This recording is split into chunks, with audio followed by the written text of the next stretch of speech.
We're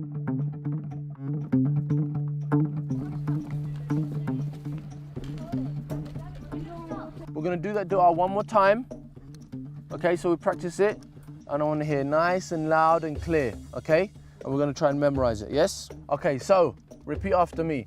Nawaitu at-ta'allum wat-ta'aleem wat-tadhakkur wat-tadhkir wal-nafa' wal-intifa'. We are doing the morning kids session.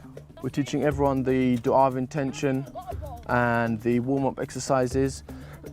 And then obviously with the kids you've got to make it a little bit more fun and engaging. Take a band. Take a band. And I want you to do this. Twist like this, round. Round. Stretch it. Good. All right, so we're going to get these kids to do this Korean warm-up exercise. First time they've done that, and we'll see how they adapt to that. Right, everyone, I want your bands on the floor first. Copy me, copy me. Elbows up, turn your hands out, and forward to prayer position. Good, and stretching up. Little ones, they hand-eye coordination's a little bit not quite there yet, but the bigger boys, they're good at it, all right. What did we say yesterday? Iron Man hand. Look, palm open. Yes, good. Well done. Pull there, and then we let go. Okay? Very good. Not bad, right? Not like that. Open this finger. We're gonna count to 3. 1, 2, 3. Good. So, you know, the long-term goal, you know, is to kind of get the kids or the adults, get them riding. That's why we're here for the intensive. So they go home, they get their basics, and they start to ride. The main thing is like keeping their upper body straight, and their bottom half is sitting in with the saddle.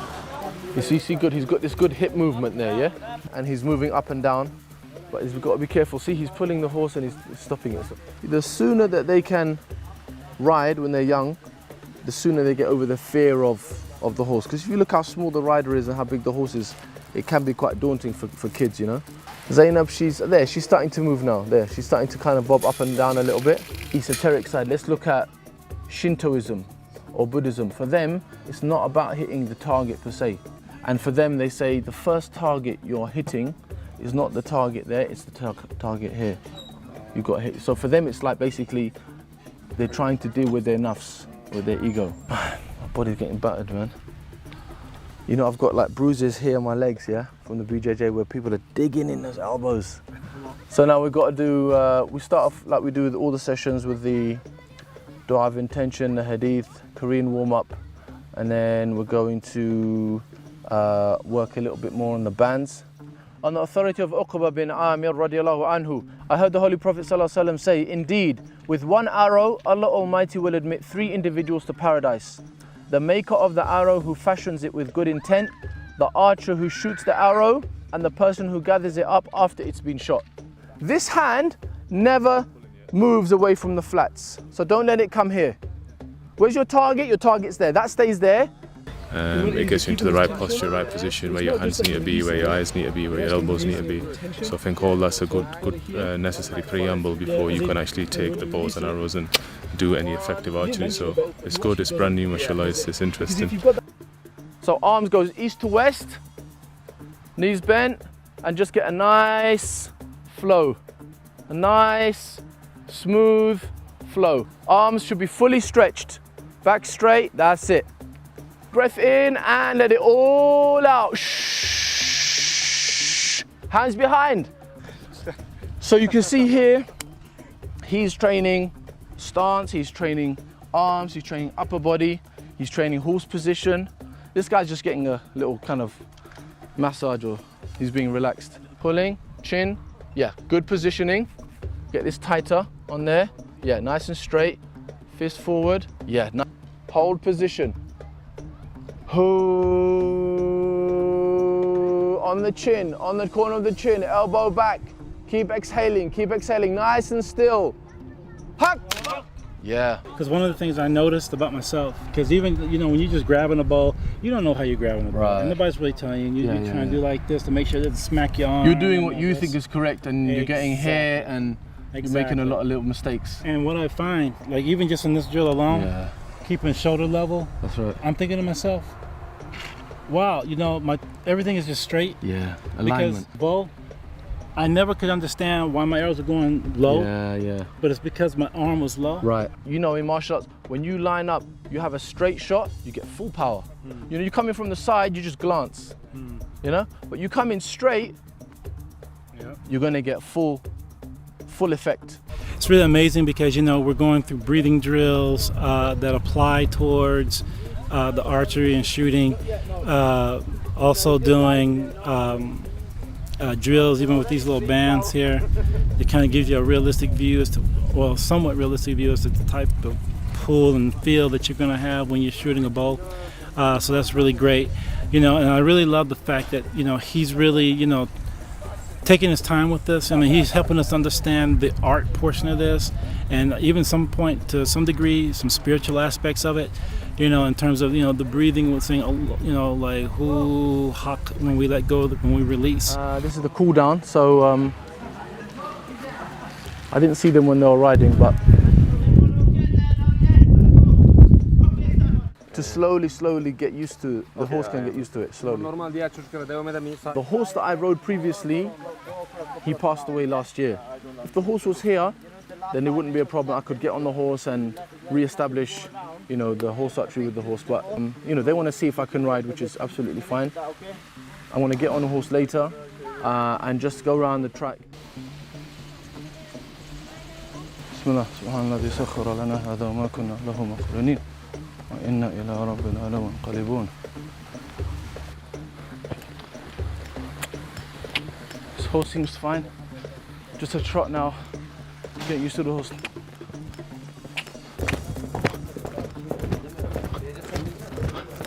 The horse seems nice.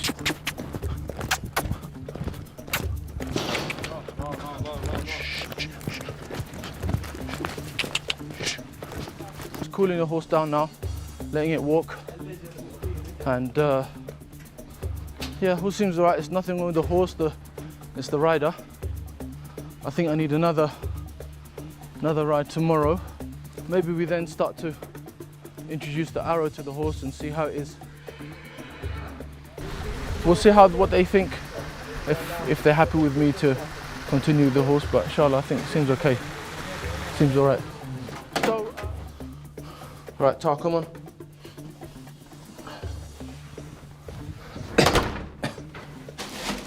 Right, so we've got BJJ now.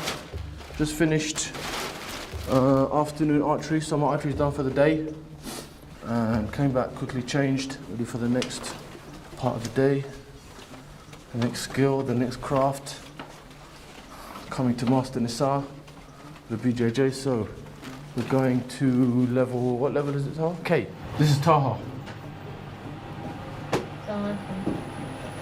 He does BJJ too. One of the good things this year is that they had kids BJJ, which is good. So some of the kids are getting exposed to it, and there's a good chance for him to keep practicing while he's abroad. Here outside the main room, and this is the second BJJ session of the day, and they're just warming up, so we don't want to be too late. So let's go. Okay, so they gave us these really cool Futuwwa rush guards, really nice, what we need for BJJ. Nice and tight compression underlayer, and then everyone came with their own gi as well, so everyone's got all the tools they need. Sit up and over his arm, here, and come in and clasp my hands together, up and over.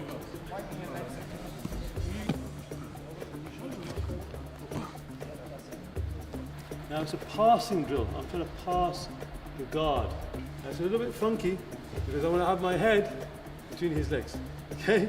Now for some people that's a problem. In Jiu-Jitsu, believe me man, it doesn't matter. As soon as you get to side control, you're happy. Okay?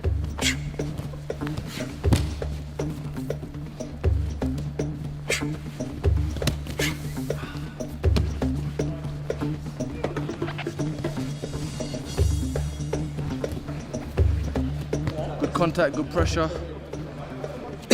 what a lot of the beginners need to get used to is the pressure and the contact and the closeness of this art of BJJ. Look to the left. You know? But I'm just first I'm glad that we all got here. You know, that was a good thing. You know, and I'm so happy that the kids were able to come and also then carry on their BJJ with you as well, which is a big network for us. And also, I mean, we don't even get to spend time in the UK. We hardly see each other. You know what I'm saying? You're busy, and mashallah, I get your texts. We're doing this event and that event, mashallah. And alhamdulillah, we're able to meet here, which is good, you know. And so we get some quality time. So You're teaching sisters, you're teaching children. What challenges have you found teaching them? I teach the kids class as well, as you know. We don't have as many kids as yourself, I'm not sure. the most challenging is probably the kids, just because of engaging them and their level of attention span is a lot less. It's not their fault, they're kids. For me, it's like, just have fun. And it's nice to see a new connection made. Yes. You know, old friends come together, that's always fine, nice, you know. yeah. But this person's from that part of the country, it's a new Muslim, whatever, they come together, subhanAllah, in brotherhood. They come to sisterhood. You know, that's beautiful to see. And under the umbrella of these sunnah activities, I mean, it's like, you know, we don't want to go home, you know. If we could just be doing this all the time, alhamdulillah, you know. This is my good friend, Ustad Hoja. Iftaluddin. I'm with Hoja. Yeah. And we first met 2 years ago. I think so, yeah. 2 years ago in the other hotel. We were roommates. Yes, exactly. And then the next year he said, please don't put me with that guy again. No. So now we're here to rejuvenate our bodies again. We've had a hard day. Running around, archery, BJJ, swimming, whatever it might be. And we need to get some good food in us, replenish, and have a little rest, rehydrate, and so that we're ready for the evening, which is going to be Maghrib. Tonight is gathering, Mawlid, and then Isha, and then it's downtime, relax time with the guys or the family. Now I prefer red peppers, but there's no more red peppers, so we're going to give that a miss. Cucumber, there's a mixer. Oh, there's my red peppers. There we go. Get your reds and your greens, good greens. Alhamdulillah, you know, in this country there's no GM rubbish here, so whatever you eat is going to be good. Fish can't go wrong. Fish is good. Nice oily fish. Sunnah is we start with the fruit and then we move on to the main course. Look at the colors. Look at the food. Beautiful, mashallah. Shoot the mod, inshallah. Now let me eat.